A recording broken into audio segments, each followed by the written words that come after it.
नमस्कार दोस्तों, स्वागत है आपका आपके अपने यूट्यूब चैनल अमन प्रयास जीके जिस में। तो जैसा कि फ्रेंड्स, आज है आपका 8 अक्टूबर और 8 अक्टूबर को आपका एसएससी एमटीएस का एग्ज़ाम था, जो कि आपका फर्स्ट शिफ्ट का एग्ज़ाम समाप्त हो गया है। फर्स्ट में 25 जीके जिस के प्रश्न पूछे गए थे, उनमें से अधिकतम जो रियल प्रश्न हो सकते थे वो मिल गए हैं। सभी प्रश्न आपके 100% है जो कि रियल प्रश्न है। ठीक है, तो आज के इस वीडियो में हम उन सभी प्रश्नों को डिस्कस करने वाले हैं, साथ में उन प्रश्न से जुड़े कुछ एक्स्ट्रा फैक्ट्स को भी देखते चलेंगे, जहाँ से आने वाली शिफ्टों में आपके प्रश्न जो कि देखने को मिलेंगे। तो चलिए वीडियो को स्टार्ट कर लेते हैं। इससे पहले बता दें, इसका जो पीडीएफ है आपको टेलीग्राम चैनल पर मिल जाएगा। कल का पीडीएफ टेलीग्राम पर डाल दिया गया है। जिन लोगों को नहीं मिला है, जाकर ज्वाइन कर के उसको प्राप्त कर लीजिएगा। और वीडियो पसंद आए तो वीडियो को लाइक कर दीजिएगा। चैनल पे अगर आप नए हैं, चैनल को सब्सक्राइब कर दीजिएगा। अगर आप लोग सब्सक्राइब किए हुए हैं तो एक बार चेक कर लीजिएगा कि आपने नोटिफिकेशन बेल जो है ऑन किया है या नहीं किया है। ठीक है, नहीं किए होंगे तो ऑल पर क्लिक कर लीजिएगा एसएससी एमटीएस से जुड़े हर पल अपडेट के लिए। ठीक है, तो चलिए वीडियो को स्टार्ट कर लेते हैं बिना किसी देरी के। तो आज का जो हमारा पहला जो प्रश्न है वो पूछा गया कि गीत जो गोविंद जो पुस्तक है उसके लेखक कौन है। ठीक है, तो गीत गोविंद पुस्तक की बात करेंगे तो इसके लेखक जो है आपके जयदेव हैं। ठीक है, तो जयदेव इसका आपका राइट आंसर होगा। गीत गोविंद के लेखक जयदेव है, जो कि 12वीं शताब्दी के भारतीय कवि हैं। और यह पुस्तक वृंदावन में कृष्ण, गोपी और राधा के बीच संबंधों का वर्णन करता है। इसके अलावा यहाँ पर हम लोग कुछ और प्रमुख पुस्तकों को देखेंगे, उसके लेखक को देखेंगे जो कि इसी के सिमिलर हैं। तो जैसा कि मेघदूतम की बात करेंगे तो कालिदास के द्वारा, अभिज्ञान संकुतलम और कुमार संभवम की बात करेंगे तो ये दोनों पुस्तक भी कालिदास के द्वारा ही लिखा गया है। कालिदास के द्वारा 3 प्रमुख पुस्तक हैं, उसको एक बार आप लोग देख लीजिएगा। साथ में अर्थशास्त्र की बात करेंगे तो कौटिल्य के द्वारा, जिसे चाणक्य या विष्णुगुप्त के नाम से हम लोग जानते हैं। रामायण जो है वाल्मीकि के द्वारा।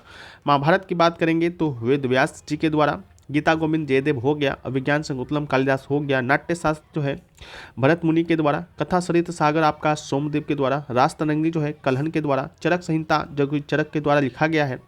सूर्य सिद्धांत जो पुस्तक है आपका आर्यभट्ट के द्वारा। स्मृतियाँ जो है मनु याज्ञवल्क्य नारद आदि के द्वारा। अष्टाध्यायी पुस्तक जो पाणिनि के द्वारा लिखा गया है। सिद्धांत शिरोमणि जो पुस्तक है भास्कराचार्य के द्वारा। संगीत रत्नाकार शरंगदेव के द्वारा। सप्तशती जो है पुस्तक है आपका हाला के द्वारा। कुमार संभवम कालिदास। मृच्छकटिकम जो पुस्तक है शूद्रक के द्वारा।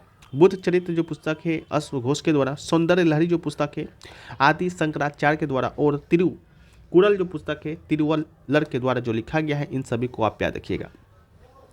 वीडियो में आगे बढ़ते हैं, लेकिन उससे पहले दोस्तों बात कर लेते हैं मॉक टेस्ट के बारे में। मॉक टेस्ट एक ऐसा चीज़ है, अगर आप उसको लगा कर जाते हैं तो कहीं ना कहीं आपको इसका जो बेनिफिट्स है आपको एग्ज़ाम में देखने को मिलता है। जो लोग नहीं लगा के जाते हैं उनको ही पता होगा कि मॉक टेस्ट नहीं लगाने से क्या होता है। ठीक है, मॉक टेस्ट लगाने का जो सबसे अच्छा जो प्लेटफॉर्म है अभी तक के मार्केट में वह है आपका टेक्स्ट बुक।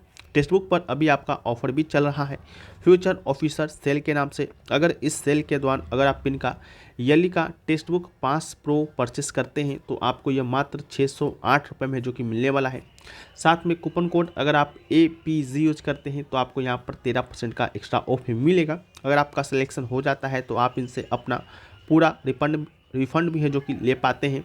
इसके अलावा टेक्स्ट बुक की बात करते हैं तो टेक्स्ट बुक पर आपको एक पास जब आप 608 रुपये खर्च करते हैं तो इसमें आपको 800 प्लस एग्ज़ामों का आपको यहाँ पर टेस्ट सीरीज देखने को मिलता है। साथ में 80,000 प्लस मॉक टेस्ट जो कि 800 प्लस एग्जामों का होगा। 12 लैंग्वेज में उपलब्ध है।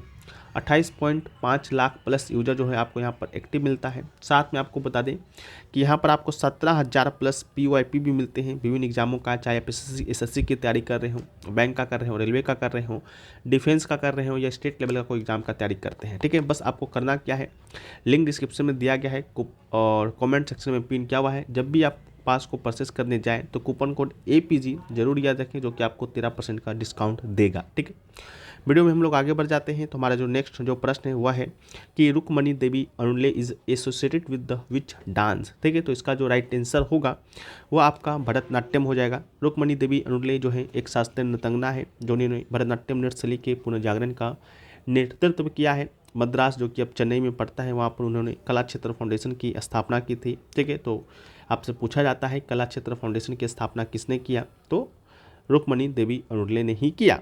इसके अलावा कुछ और हम लोग विभिन्न नृत्य विद्याओं से जुड़े व्यक्ति को देखें तो कथक जो कि आपका उत्तर भारत का है या उत्तर प्रदेश का एक शास्त्रीय नृत्य है। इनसे संबंधित बिरजू महाराज जी हैं, गोपी कृष्णा है, शंभू महाराज जी हैं, सितारा देवी हैं, प्रेरणा श्रीमाली हैं, सुनैना हजारी लाल हैं, कुमुदी नखिया है, शोभना नारायण को याद रखना है।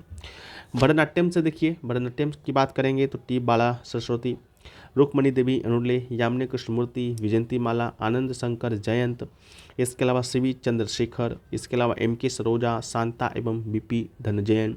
मणिपुर से अम्बुभी सिंह, विनोद देवी, राजकुमार, सेहजीत सिंह।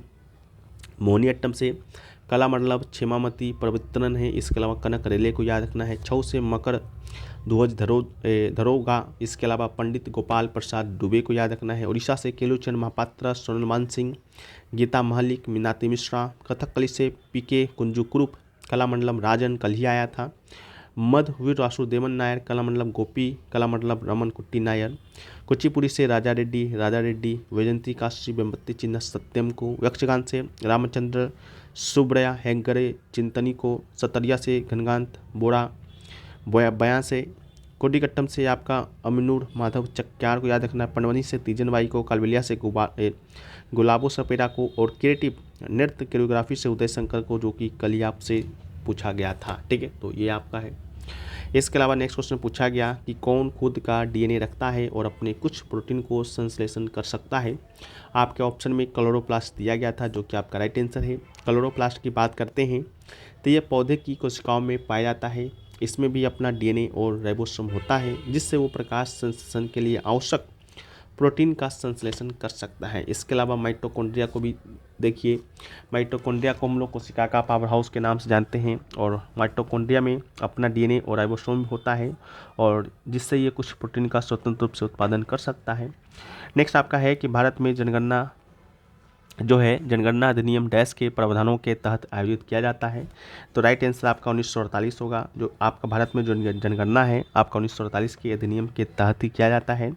और 1948 के अधिनियम के तहत जो पहली जनगणना है आपका 1951 में हुआ था, और स्वतंत्र भारत का ये पहला जनगणना था। अगर आपसे पूछे कि स्वतंत्र भारत से लेकर अब तक कुल कितना जनगणना आपका हो चुका है, तो ये आपका 7 जनगणना हो चुका है। लेकिन ओवरऑल पूछेगा तो आपका 15वां जनगणना हो चुका है। लास्ट जनगणना 2011 में हुआ था, इसको याद रखना है। अगला जो क्वेश्चन पूछा गया वो पूछा गया कि आपका जो PbCuSO4 है इक्वल टू PbSO4 + Cu होता है, इसमें जो Cu है वो आपका अलग क्यों हो जाता है। ठीक है, तो ये जो आपका रिएक्शन है, इस रासायनिक प्रतिक्रिया में जब जो लेड है यानी कि Pb है को कॉपर सल्फेट्स यानी कि CuSO4 के साथ मिलाया जाता है, तो लेड कॉपर को विस्थापित कर देता है। और लेड सल्फेट जो है तांबा बनता है, और यह एक विस्थापन प्रतिक्रिया यानी कि डिस्प्लेसमेंट रिएक्शन है। इसमें लेड जो है अधिक सक्रिय धातु है, कॉपर जो है अधिक प्रतिक्रियाशील है, इसलिए लेड कॉपर सल्फेट से कॉपर को विस्थापित कर देता है। आपके ऑप्शन में क्या दिया गया था कमेंट सेक्शन में बताइएगा। और स्वयं सल्फेट के साथ मिलकर लेड सल्फेट बनाता है। इस प्रक्रिया में कॉपर मुक्त हो जाता है और ठोस रूप में अलग हो जाता है। नेक्स्ट क्वेश्चन पूछा गया तमस उपन्यास के लेखक कौन है। कल ही हमने आपको ये PDF में प्रोवाइड कराया है। ठीक है, टेलीग्राम पर पड़ा हुआ है, जो हमने रात को आपको PDF प्रोवाइड कराया था 65-70 क्वेश्चनों का, जो कल के एग्जामों में पूछा गया था। उसमें भी आपका तमस नाम का जो पुस्तक है उसमें शामिल किया गया है।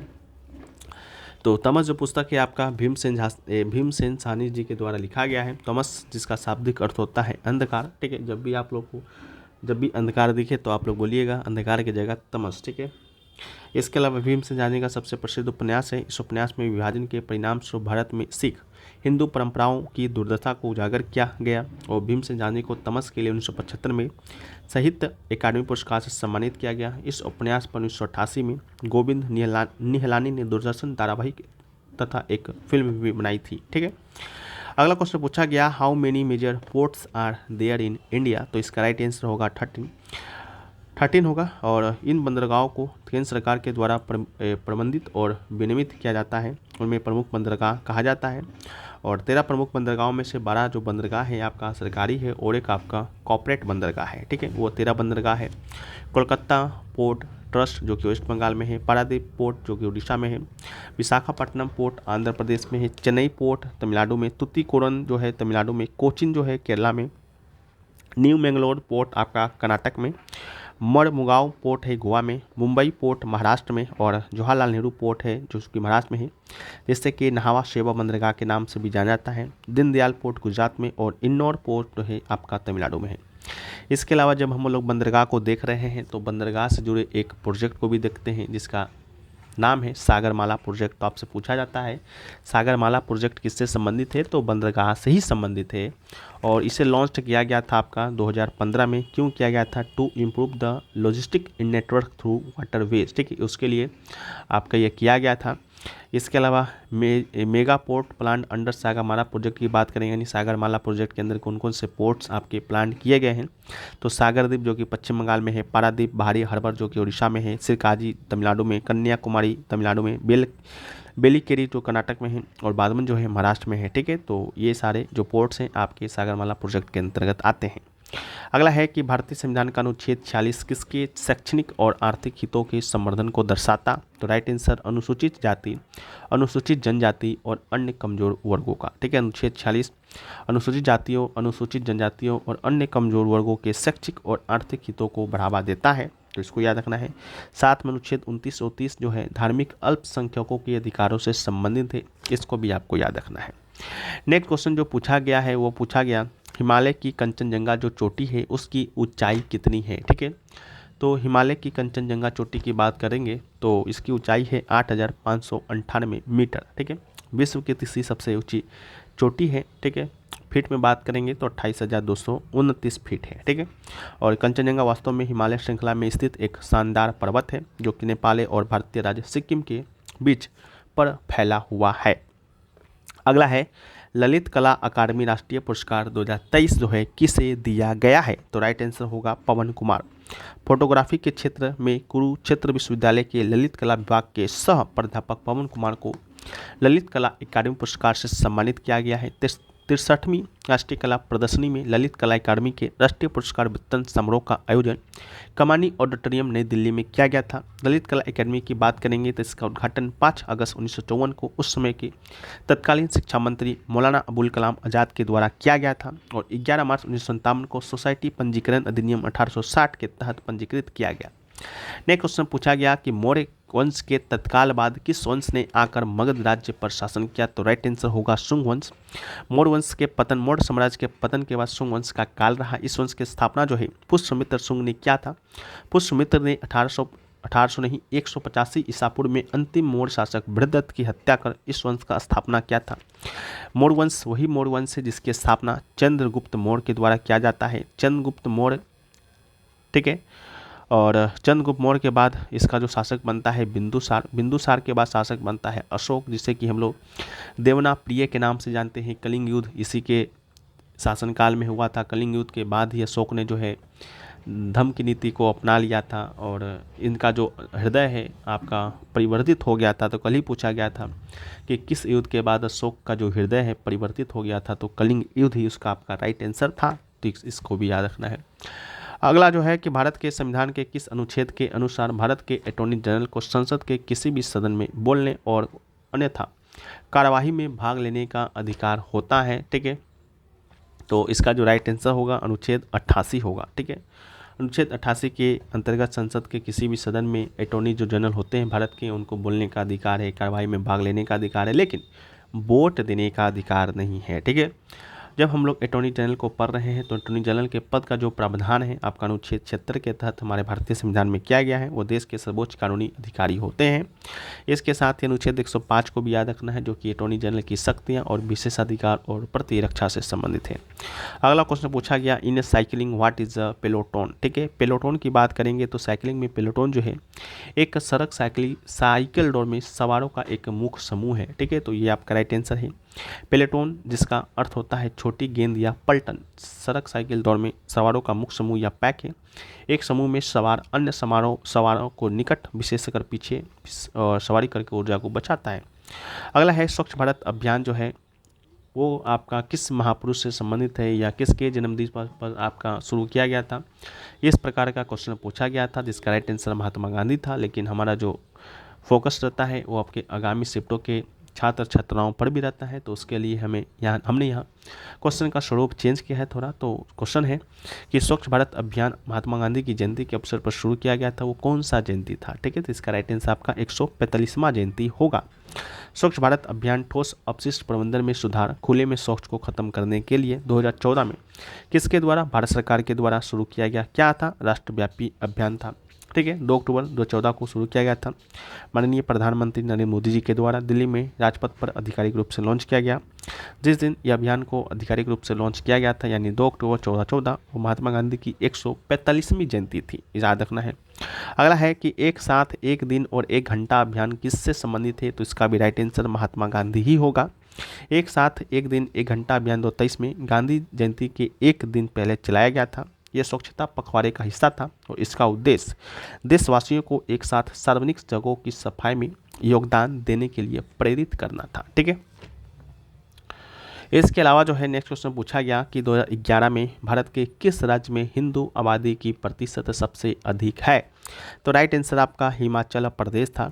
हिंदू धर्म जो है भारत का सबसे बड़ा धर्म है, आप लोग को मालूम होगा। इसके अलावा 2011 के अकॉर्डिंग जो है भारत की जनगणना के अनुसार 966.3 मिलियन लोगों की पहचान हिंदू के रूप में हुआ था, तो देश की आबादी का 79.8% प्रतिनिधित्व करता है। इसके अलावा हिमाचल प्रदेश में 95.17 आबादी हिंदू समुदाय की है। मिजोरम में 2.75% के साथ हिंदू आबादी जो है सबसे कम प्रतिशत रखता है। केंद्र शासित प्रदेश की बात करेंगे तो सबसे ज़्यादा दादर व नागर हवेली 93.93%। केंद्र शासित प्रदेशों में सबसे अधिक और सबसे कम लक्षद्वीप में 2.77%। ठीक है।